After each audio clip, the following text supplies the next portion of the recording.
सब छूटने के लिए, मिलने के लिए केवल राम जी है, सब छूटने के लिए। चाहो तो छूटेगा, न चाहो तो भी छोड़ना पड़ेगा।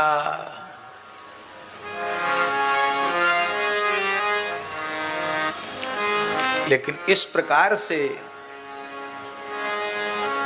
भगवान के धाम का प्रयाण, ये सबका सौभाग्य ऐसा नहीं होता, भगवान की बड़ी कृपा। महाराज जी हम क्या कहें, कथा लेट हो रही है, पर ये भी सब कथा ही है।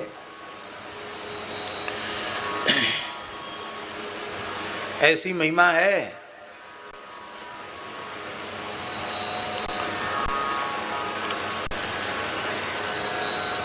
राजस्थान की घटना है।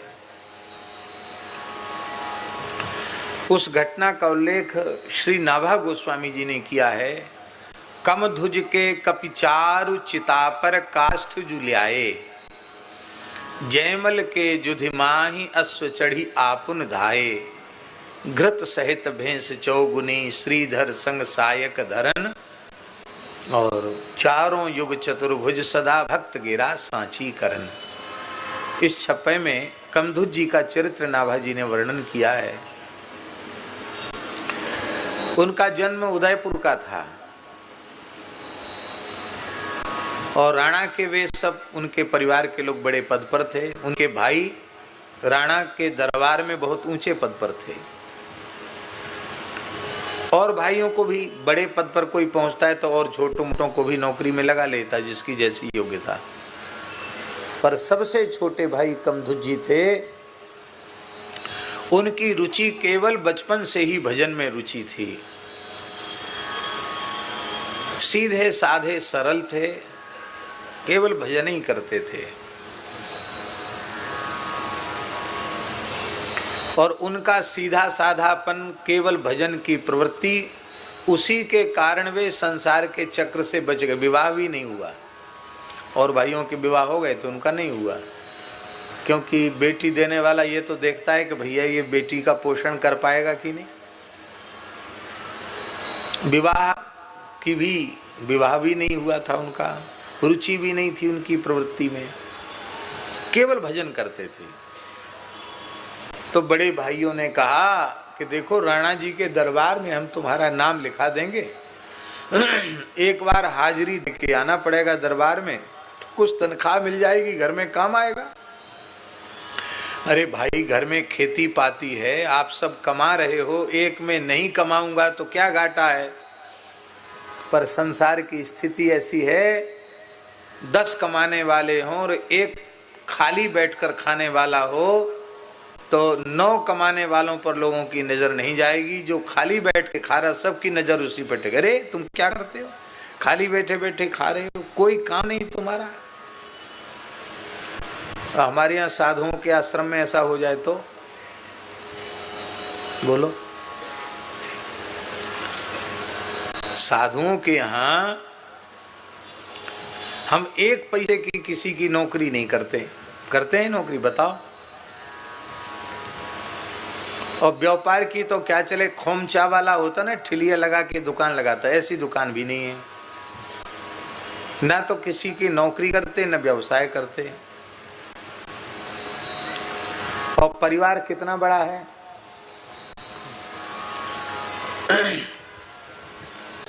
लगभग 100 मूर्ति तो मलुक पीठ में हमेशा रहते हैं, और पंगत में 300 से 400 तक हम न रहें तो भी, और हम जब रहते हैं तो 1000 मूर्ति कम से कम रोज प्रसाद पाने वाले हो जाते। क्यों?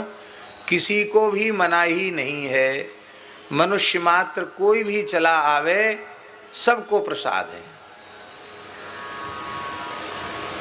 ये तो हुआ साधुओं का परिवार, और जो हजारों गौ माता खड़ी हैं वो भी अपना परिवार ही है, हैं? अब यहाँ ये कानून लागू कर दिया जाए गृहस्थों वाला कि भाई सब एक व्यक्ति सब जुटा रहा है, भाग दौड़ कर रहा है और सब बैठे बैठे खा रहे हैं, तो होगी गौ सेवा, संत सेवा होगी, अतिथि सत्कार होगा? नहीं होगा। तब ये बात हम लोगों के मन में क्यों नहीं आती है? बोलो। इसलिए नहीं आती है कि यदि हम यह सोचते हैं कि हमारे द्वारा चल रहा है तो हमसे बड़ा मूर्ख इस धरती पर कोई दूसरा नहीं है। भगवान ने कृपा करुणा करके हमें निमित्त मात्र बनाया है। हम अपना पेट नहीं भर सकते, हम दूसरे का पेट भरने का ठेका कैसे ले सकते हैं? ये सब कुछ भगवान के अनुग्रह से हो रहा है।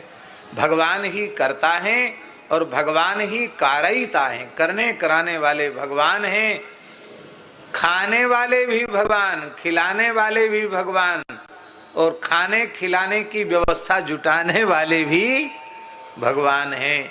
ये बात मन में पक्की बैठी रहती है, इसलिए ये बात कभी नहीं आती कि भाई देखो भेंट दक्षिणा मिलती वो तो सब अपनी अपनी रख लेते हैं, तो और खर्च तो केवल स्थानधारी को करना पड़ता है। ये बात कभी मन में नहीं आती। क्यों नहीं आती? इसलिए नहीं आती कि हम थोड़ी कुछ कर रहे हैं, भगवान कर रहे हैं, भगवान ही कर रहे हैं, सच्ची बात है।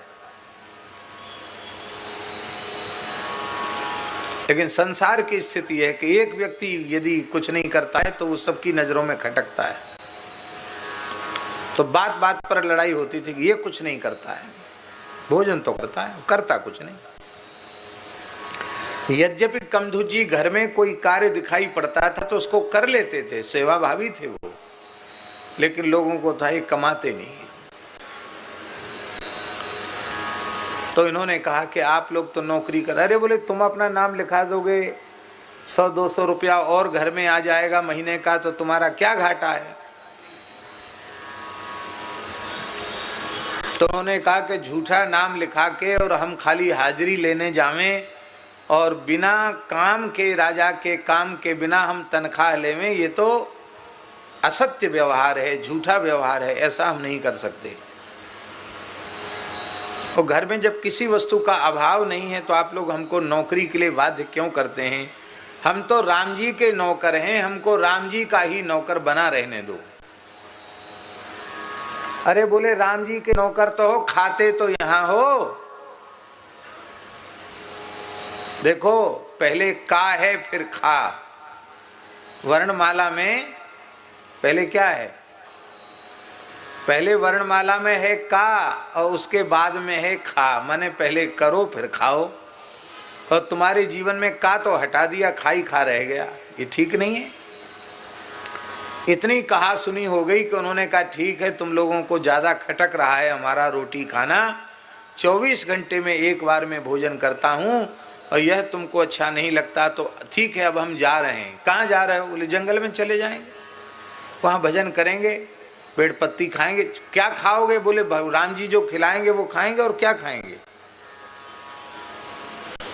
कैसे रहोगे? बोले रह लेंगे, इसकी आप चिंता ही मत करो, हम रह लेंगे, घर छोड़ देंगे। भाइयों ने कहा कि चलो ठीक है, वहां रह लोगे, जो मिलेगा सो खा लोगे, पर एक बात बताओ, मान लो मर गए तो तुम्हें जलाएगा कौन? कौन खबर लेगा तुम्हारी? जलाएगा तुम्हें कौन? तो उन्होंने कहा कि हम ही अकेले मरेंगे, आप लोग नहीं मरेंगे क्या? आप लोग भी तो मरेंगे, आपको कौन जलाएगा? बोले हमारे लड़के बच्चे हैं, वो हमारा दाह संस्कार करेंगे, तुम तो कुछ नहीं आगे पीछे, तुम्हारे कौन जलाएगा? घर में रहोगे, घर में मरोगे, कुछ कमाओगे तो कोई ना कोई संस्कार भी कर देगा, गति भी तुम्हारी सुधर जाएगी। कमधु जी ने कहा कि हम जिसके नौकर हैं वो हमें जलाएगा, उसको चिंता है हमारी, आप लोग हमारी चिंता मत कीजिए।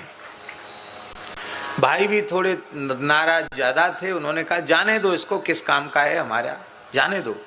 सोचते थे कि आखिर जाएगा कहाँ, आखिर लौट के यहीं 2-4 दिन में आ जाएगा, वैराग्य ठंडा पड़ते ही आ जाएगा। लेकिन वो ठंडा पड़ने वाला वैराग्य नहीं था। आप जंगल में गए तो फिर लौट के नहीं आए, अहर्निश भजन करते। और भैया राम भरोसे जे रहे पर्वत पे हरियाए, तुलसी बिरवा बाग में सींचे ते कुम्भलाए। भगवान के भरोसे रहने वाले सब जगह आनंद में रहते हैं। संत दादू दयाल जी की साखी है दादू दुनिया बाबरी सोच करे गैली, रोटी देसी राम जी तड़काऊ पहली। सूर्योदय पीछे होगा, रोटी की व्यवस्था पहले हो जाएगी। कमधुज जी जंगल में भी भूखे नहीं रहे, कोई न कोई दयालु मनुष्य कुछ न कुछ उनको दे देता था। वहीं अपना राशन पानी पहुंच गया, और नहीं पहुंचा तो जल पी के भजन किया। प्रेम से जंगल में रह के भजन करते। संसार भी ऐसा है कि वो देखता है कि हमारे स्वार्थ की पूर्ति हो रही है तो खोज खबर रखता है, और जिस व्यक्ति से कोई स्वार्थ नहीं होता उसकी उपेक्षा हो जाती है। तो भाइयों ने भी कोई गए तो गए, जाने दो क्या है, ध्यान नहीं दिया किसी ने। और कमधुज जी वृद्ध हो गए और भजन करते करते उनका शरीर छूट गया। बहुत प्रेरक प्रसंग है। नित्य साकेत धाम में श्री रघुनाथ जी के नेत्र सजल हो गए। हनुमान जी चरण दबा रहे थे। श्री हनुमान जी ने पूछा, जय जय सरकार, आज सहसा आपका मुखारविंद कुछ गंभीर हो गया, विरह और करुणा के भाव आपके मुखारविंद पर आ गए, आपके नेत्र भर आए, क्या बात है? कहा कुछ नहीं। नहीं कुछ तो कहो। तो श्री रघुनाथ जी ने कहा कि हमारा प्राण प्यारा भक्त कमधुज, आज उसका शरीर पूरा हो गया है, जंगल में शरीर पड़ा है, और उसने कहा था कि हम जिसके नौकर हैं वही हमारी चिंता करेगा, इसलिए हमको आज चिंता हो रही है। यद्यपि उन्हें हमारे ही नित्य धाम में निवास मिला है, लेकिन उनका संस्कार करने हम जाएंगे। हनुमान जी ने कहा, सरकार एक प्रार्थना है,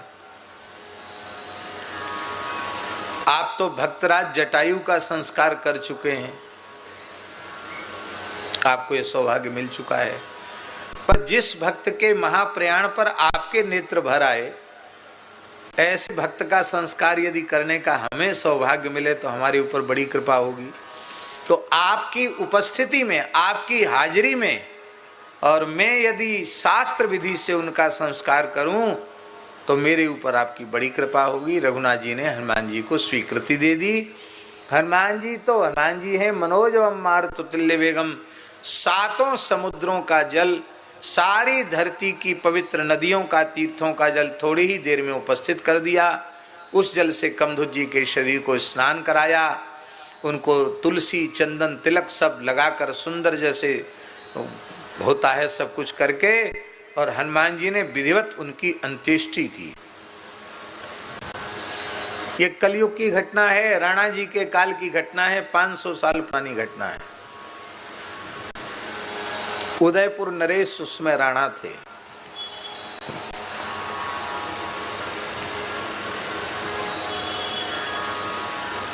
और महाराज उस जंगल में जितनी प्रेतात्माएं थीं, वो कमधुज जी की चिता के धुआं के लगने से मुक्त होकर सब भगवत धाम चले गए। ये भूत प्रेत भी कहीं कहीं घूमने फिरने चले जाते हैं। एक भूत चला गया था घूमने, वो बाद में साल भर पीछे लौट के आया। तो उसने देखा है तो जंगल सूना, हमारे काका बाबा दादा चाचा ताऊ सब चले गए, हमारे कुटुंब खानदान के लोग इष्ट मित्र कोई जिंदा नहीं, कोई भूत प्रेत यहाँ नहीं है, सब कहाँ गए? एक महात्मा वहां भजन कर रहे थे, उन महात्मा ने कहा कि कमधुज जी के चिता के धुआं के लगने से सब मुक्त हो गए। वो बेचारा बहुत रोने लगा कि हमको तो 1000 साल के लिए मिलती भूत प्रेत की योनि, 1000 साल के लिए। रोने लगा तो हमें तो पता नहीं कब तक इसी योनि में पड़ा रहना पड़ेगा। अभी साल भर हो चुका था कमधुज जी के संस्कार को। जिस स्थल पर उनका संस्कार किया था वहां राख भी नहीं बची थी। कोई साल भर में कोई चिन्ह बचता है क्या? कोई चिन्ह नहीं बचा था कि यहाँ उनका संस्कार हुआ था, पर स्थल निश्चित था कि यहाँ भक्त का संस्कार हुआ। वहीं उन संत ने लकड़ी डालकर धुआं किया, उस धुआं के लगने से भी वो प्रेत मुक्त हो गए। इसलिए श्री विपिन बिहारी दास जी महाराज संत महिमा में ये बात लिखी है। वस्तुतः जो भगवान के भक्त संत हैं, हमारे जैसे केवल वेश मात्र वाले नहीं, वस्तुतः जो संत हैं, उन संतों की महिमा ऐसी है कि किसी पापी से पापी, पतित से पतित, अधम से अधम प्राणी के मृत्यु के क्षण में कोई संत उनके निकट पहुंच जाए, जिस दिन उनको मरना है उस दिन उनको संत दर्शन हो जाए, तो चाहे जितना पापी मनुष्य ही क्यों न हो, वो संपूर्ण पापों से विमुक्त होकर भगवत धाम जाएगा, क्योंकि संत दरस जिमी पातक टरे, उसके पाप नहीं रहेंगे। पापम तापम तथा दैन्यम हंति संत सज्जन संगति ही, सज्जन की संगति पाप ताप दैन्य तीनों को समाप्त कर देती है। और सुन लीजिए आगे, मृत्यु के क्षण में, मरने वाले दिन नहीं, मृत्यु के समय नहीं, मरने के बाद किसी मृत देह पर किसी संत की दृष्टि पड़ जाए तो वह मुक्त हो जाता है।